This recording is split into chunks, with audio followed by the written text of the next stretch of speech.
All right, this is that moment of truth where we for the internet to wake up. You guys know YouTube was not pulling any punches today.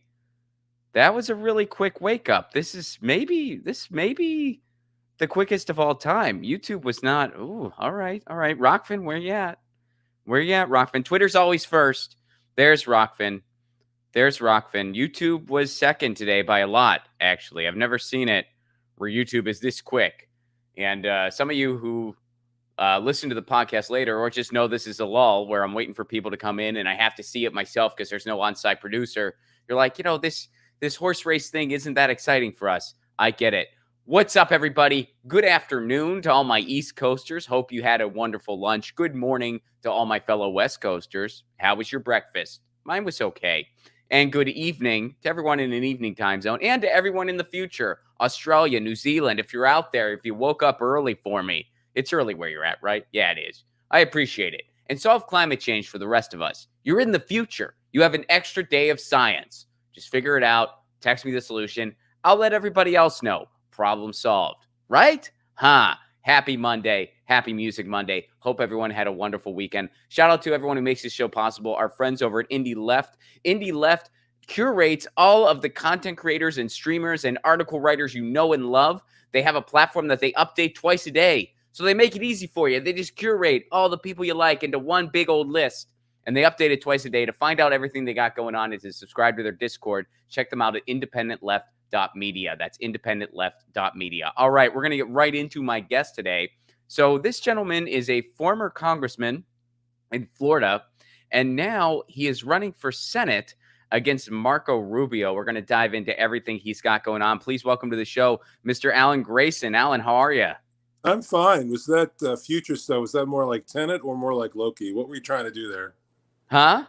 That future stuff, that stuff about seeing into the future, Australia and so on, one extra day. Was that more Tenet or more like Loki? I just feel like we got to count on them. I feel like it's like they're in the future. They have an extra day of science, and I just I'm one of these people, Alan. All of my friends who are scientists or have a background in medicine or anything, I'll just occasionally panic text them and just ask them like a barrage of questions, and I'll ask them if we're going to be okay. I'm that guy. I'm that guy. So I'm hoping that the folks in the future figure it out, and we can come along. You and I will be okay. My grandchildren, not so much. Yeah. So so let's hop right in. So first of all, thanks for being here. Thanks for doing the show. And I guess we'll start very basic. You were a former congressperson, and you pushed for a lot of progressive agendas while you were there. Then you were out of Congress and you did, I believe, a lot of legal work outside of electoralism in general. Is that correct? Yeah, and wrote a book called High Crimes, The Impeachment of Donald Trump. So what made you decide to want to jump back into electoralism now, and in particular in this context, in the Senate? All the things that need to be done.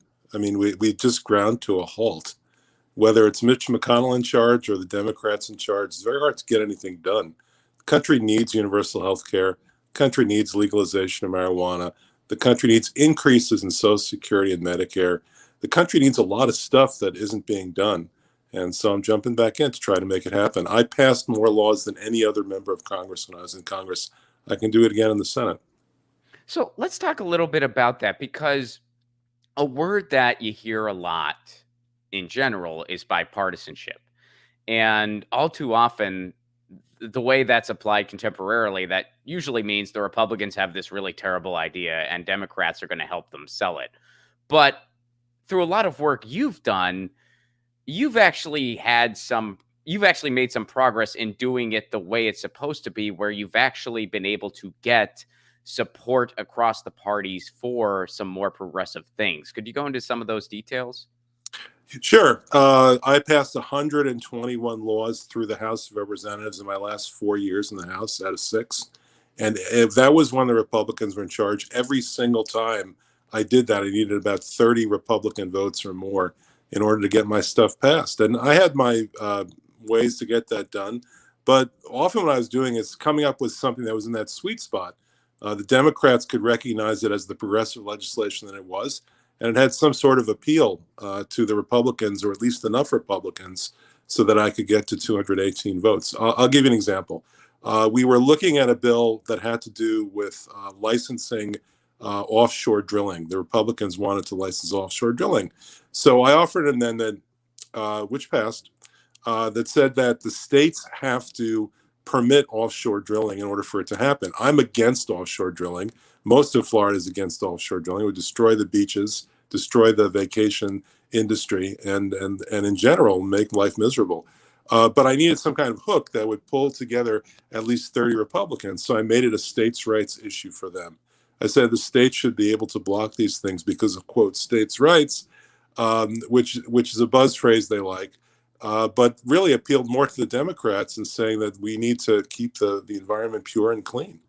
And that was a successful tack. I did that over and over and over again. Another example of that was auditing the Federal Reserve. That's something I did in my first term. That was the only bipartisan accomplishment of the 111th Congress. And that was me teaming up with Congressman Ron Paul, a far right libertarian Republican, in order to expose what the Fed was doing with their under the table handouts of $23 trillion, as it turned out. So that's how you do it. And that's what needs to be done now. Excuse me. So let's talk a little bit about Florida specifically, just because it kind of came up organically in your answer. Florida is an interesting place, and you live there, so I'm sure you know this. And it's politically, you see things like, okay, they approved a $15 an hour minimum wage. They, I believe I heard you mention this. They approved a high speed rail, and I believe you guys have recreational pot there now, right? Or at least medicinal. Medicinal only. Okay, medicinal. So, and yet, Actually, you kind. Marinol only. Marinol only, not weed. Oh, okay, okay. So I wasn't all right. Pills. All right, Pills. I wasn't aware of those details, but then you kind of see, what's reflected in the governorship and stuff like that. So it's sort of an interesting state in that regard. So do you think that the time is ripe for a progressive to get a victory there, and how so? The answer is yes, and the answer is look and see what actually has succeeded with broad parts of the population. An example of that is what you just gave, the $15 an hour minimum wage. I was in favor of that before it's fashionable. I came out in favor of it in 2016, when the fight for 15 was beginning, and more than 60% of the population voted in favor of that. That when you consider that the last time that any presidential candidate in Florida got more than 52% of the vote was in 1988. The state is that sharply divided. It's amazing when you think that 63% of the population of Florida was in favor of $15 minimum wage. There are economic issues about more that can bring together large parts of the political spectrum in Florida. Also, we have 1.7 million new potential voters in Florida. These are convicted felons who were barred from voting until a constitutional amendment was passed with 63% of the vote 2 years ago to restore their rights. And in 2 years, the Florida Democratic Party has managed to register fewer than 4% of them. So here's a real battle for equal rights that's happening right in front of us. And the Democratic Party up to this point has been a no-show. If someone were to helicopter drop $22 million into my campaign, the way one individual did for Marco Rubio's presidential campaign in 2016, one unidentified secret individual, if someone were to helicopter drop that money into my campaign, I'd spend on immediately hiring 1,000 door-to-door canvassers to register these people and make sure that everybody can vote. That would turn the state blue forever. So, and I know that you have a history with this. If elected, when you kind of look at just the state of affairs right now, how would you fight not just the corruption of the Republicans, but the corruption within the Democratic Party as well? Well, if you're talking about the Florida Democratic Party, the party isn't corrupt because the party has nothing to sell. Whatever it is that the party thinks it's selling, nobody wants to buy. And that the party really is hard pressed to agree on anything. I mean, the party didn't officially back the $15 minimum wage, and I can't think last thing that the party officially backed, and I've been living here for 25 years now. The problem is that the party is turned into a cartoon version of a political party by the Republicans. They say that the Democrats are racist. They say that the Democrats are weak on communism. Something that I thought we sort of resolved in 1991, but maybe I was wrong about that. And so on down the line, and that's one of the problems. So the corruption of the Democratic Party, they'd like to sell their votes, some of them, but they can't. There's nobody buying. The Republicans, on the other hand, have locked this place so tightly with regard to their own corruption that it doesn't even look like corruption anymore. They have eliminated all limits on campaign contributions.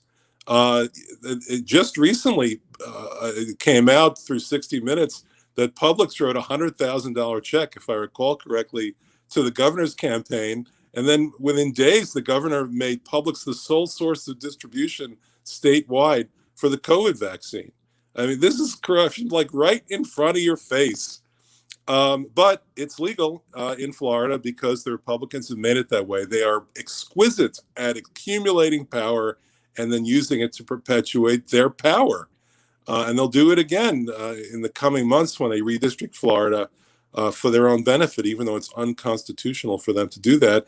They withstood 6 years of litigation last time before the dust settled. In other words, my congressional district in 2010 was different from my congressional district in 2012 and different from 2014, 2016, because the Republicans were for 6 years trying to redistrict in a way that favored them. And only in the end, the court stood up to them and made that stop. Well, now I'm not even sure that's going to happen. So the Republicans are deeply, deeply corrupt. I'll give you an example that's famous in the state because Donald Trump made it famous in his campaign against Marco Rubio. Rubio flipped on a vote when he was in the state legislature because a lobbyist's mother paid an extra $200,000 when she bought Marco Rubio's house. You think about that. That was right out there. It's been right out there through 3 statewide campaigns for Marco Rubio, and he just laughs it off. It's just funny to him. I'll give you another example. He put 6 flights between Miami and Tallahassee on a Republican Party of Florida credit card and then billed the state for those flights. So he double dipped there. He had the party pay for those flights, and then he billed the state and put the money in his own pocket. He said he used the wrong credit card. So the corruption is pervasive. I mean, years and years ago, it turned out that dozens and dozens of state Republican Party members were using the Republican Party of Florida credit cards for personal expenses, Rubio being one of them. And it just goes on and on and on. So, yes, the Republicans are bought and paid for by the Chamber of Commerce. Chamber of Commerce actually, each year before the legislative session begins, lists 10 demands, almost universally passed year after year after year. And the rest of us can go sit in the corner and be quiet. So how do you plan to just kind of connect with general voters then? Like if elected, what are your top priorities in the Senate? My top priorities are to eliminate taxation on the poor. It is ridiculous that from $1, people have to pay income tax on what they make. When you see multinational corporations and billionaires go virtually tax-free. So we need to eliminate, not just cut, but eliminate taxation on the poor.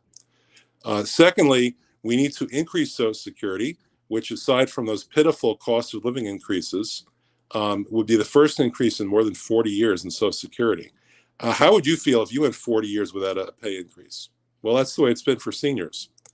Third, I would make sure that Medicare covers your eyes, ears, and teeth.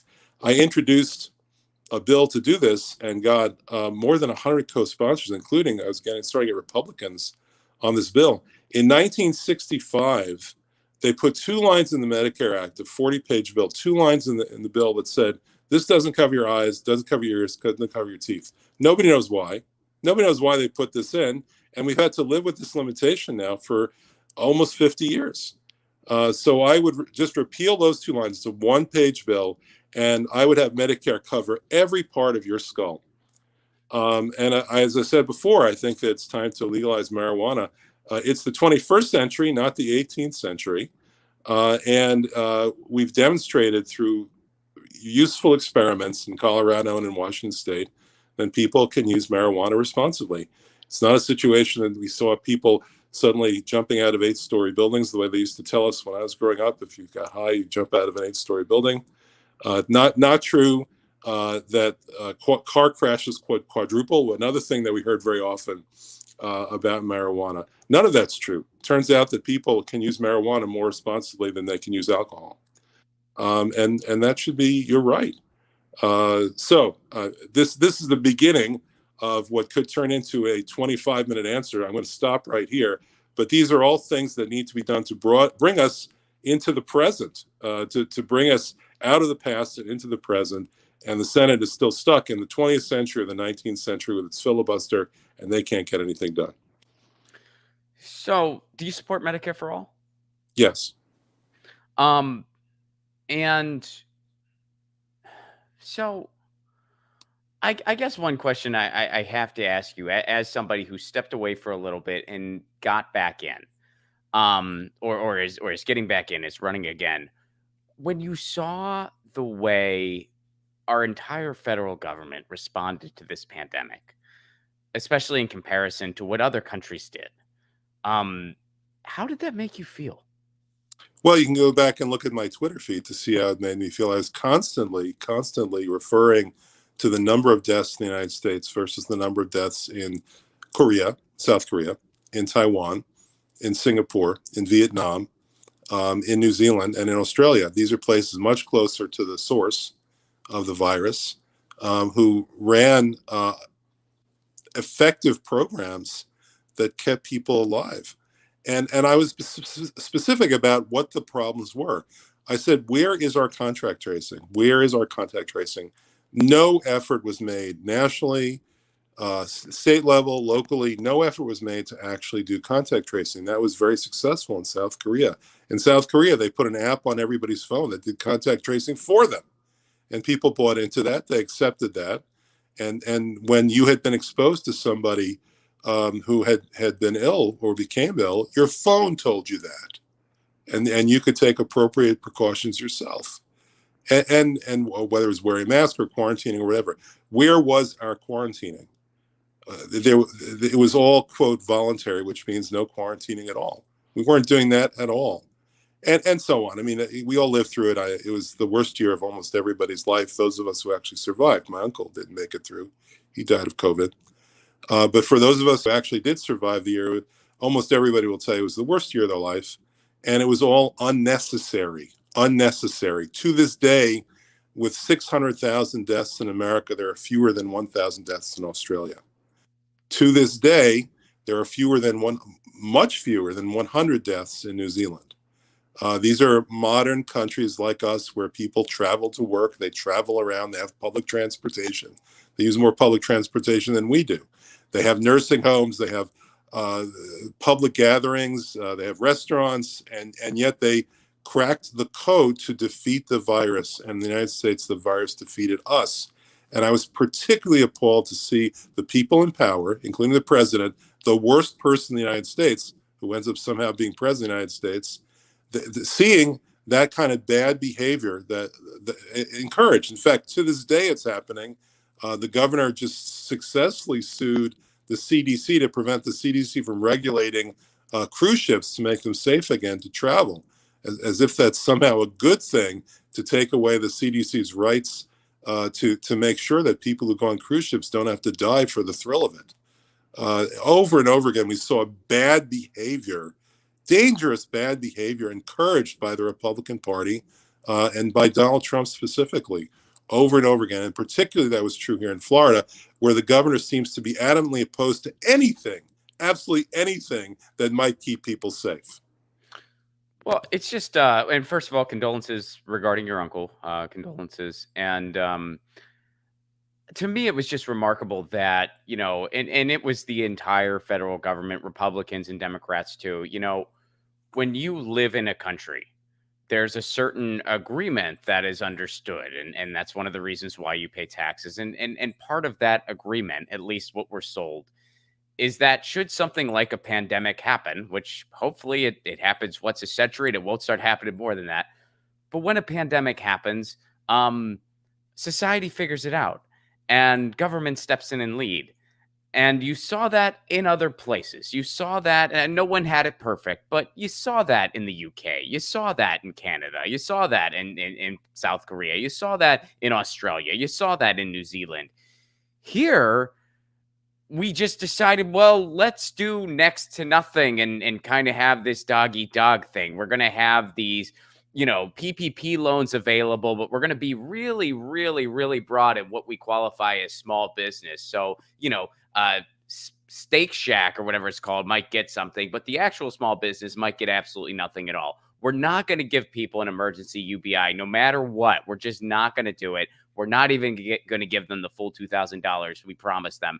And it was really hard not to look around and just kind of think, what is this? What the hell is this? Do you share that frustration? It was economically $3 trillion, now $4 trillion of corporate welfare, the biggest theft in human history. And to the point where they couldn't figure out how to spend it all. I mean, Mnuchin literally slush fund of $600 billion, and he couldn't figure out how to spend it before Trump left office. He should have texted Bezos. Bezos would have been like, buy the James Bond stuff. Well, I mean, Amazon can borrow money at 0% interest right now. So basically, Amazon has created its own Federal Reserve. But you saw enormous handouts to everybody who had money. Now think about that. What's the real problem in a situation like that? The people who have money or the people who don't have money? Excuse me for a second. Sorry about that. Is that the Fed? They're like, tone it down, Alan. We still have you on speed dial. You caused problems in the past. I think that they would confirm that, actually. They were appalled that I was able to pass an audit the Fed bill that had been languishing for 30 years. Ron Paul introduced that bill when I was still in school. And I managed to pick it up and get it passed and through the House. A Democratic Treasury Secretary said, when he was asked what is the number one priority when they negotiate the bill, that was the Barney Frank bill. What's your number one priority? And he said, taking out Alan Grayson's amendment. So, yeah, I think I did get under the Fed's skin occasionally, and I'm glad I did. But in any event, getting back to what I was saying, you had priority, like overall priority for let's make sure that people with money get more money, and complete disregard for the notion of let's make sure that people don't have money can survive, it, to the point where rent relief was an afterthought. Now, to her credit, the Democratic now chair of the banking committee, the finance committee, introduced a bill that said if we're going to have enormous handouts to quote small businesses of loans that they can write out, let's at least pick up people's credit card bills for a while. So she introduced a bill that didn't get to the Senate. The Senate refused to vote on it. They would have had the Fed pay people's credit card bills for a few months. And that certainly would have been a blessing, because in this country, according to the Federal Reserve, half of all the people in this country can't pay a $600 unexpected bill. So if your carburetor breaks down, you're screwed. All right. Now, and yet we ended up with huge, enormous bailouts and favors for the rich, and the poor could go, well, take care of themselves. So 2 more questions, and I know you're on a tight time constraint here. So getting into the race, is it just you and Rubio right now, or what's kind of the anatomy of your race so far? And have you seen support from the Democratic establishment or no? There is a current member of Congress who has announced that she's running in the race, and the party has kept its distance for as long as I've been in Congress. I initially won my race to become a congressman in a Republican district by 4 points. And if you look back and you'll see, this is in 2008, the party spent independent campaign funds in 50 races that year, and the smallest amount of money that they spent was in my race. That is literally true. The party wants to have conservative Democrats. They want to have the kind of representation we see for Arizona, for West Virginia. That's what the party wants. The party wants people who stay quiet, raise lots of money from rich people and multinational corporations, and don't do anything useful. I'm not that kind of person. So chances are I will never be the party favorite. So, so then my final question, because yeah, and I'm preaching to the choir here. Like you're not going to be Mr. Popular should you get in, and you weren't in the past either, as far as the establishment is concerned. So, what is your message to the base? What is your message to the people who want to be active, the people who want to get out on the streets, the people who advocate for a general strike like I do? What is your message to we the people? That the situation is rapidly becoming intolerable. That over the course of years, we are all becoming debt slaves in one form or another, starting with student loans, but not just with student loans. Most people in America now die not just in debt, but deeply in debt.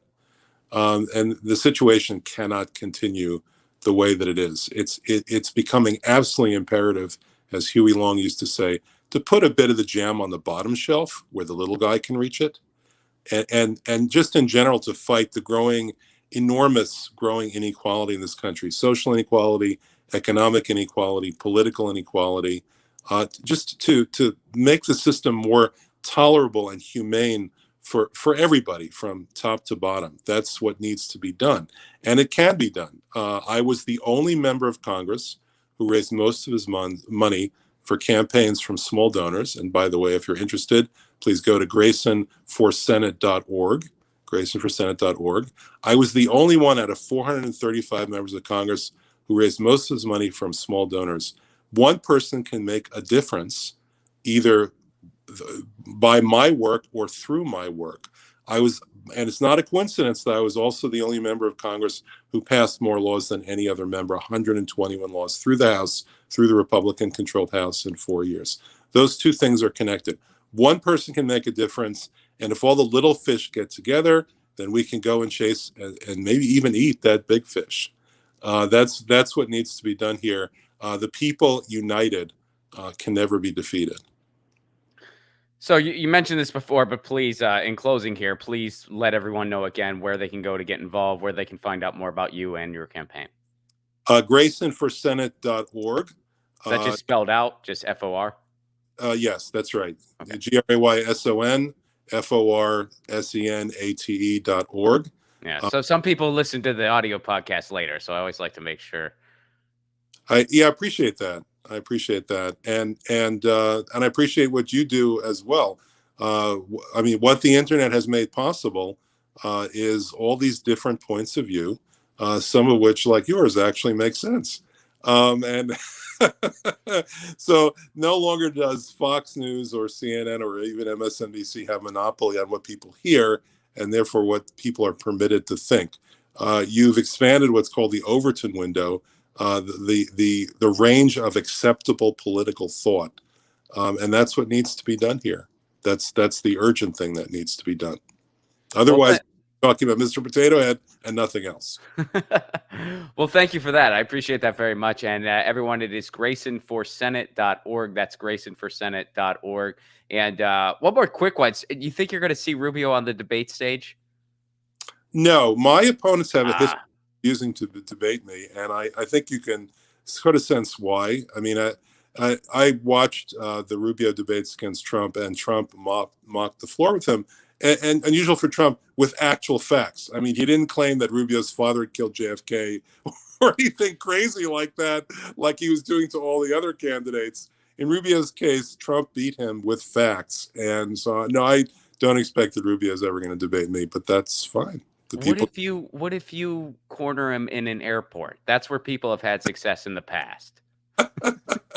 I did truly enjoy seeing the cameras following Ted Cruz on his way back from Mexico. Yeah. That was fun. Well, someone confronted Rubio too. It was a little further back, but someone confronted Rubio because he was canceling all of his town halls. Did you see that video? I didn't see that, but I believe it because he has what he calls media availabilities once in a blue moon, and he it's clear when he does these things that he's trying very very very hard as it can be for him, not to embarrass himself and say something stupid. Bear in mind this is somebody who's done that over and over and over again. He sticks on script to the point of, as you know, being a robot. That's what Christie mocked him for in the presidential debate, where Rubio famously said exactly the same thing 3 times in 6.5 minutes. So Marco doesn't have a very wide range. Let me put it that way. Well, thank you very much. And again, everybody, that website is graysonforsenate.org. That's graysonforsenate.org, where you can learn more about Alan Grayson's run for Senate in Florida in 2022, and you can get involved, especially if you're in Florida. Alan, I know you got a tight schedule today, so I'm going to turn you loose. Thank you so much for your time, and best of luck to you. Thank you. Thank you very much, too. Cheers. All right. That was Alan Grayson, everybody. That was Alan Grayson running for Senate. And again, that website is graysonforsenate.org if you want to learn more about what he's doing and what he's got going on in that Senate run, which is coming up in 2022. And let me get to a few things here. First of all, Tepid, thank you very much for the Super Chat contribution. I appreciate that very much. It says 100, and there's a microphone. I like it. Thank you kindly for that. You help keep the show on the air.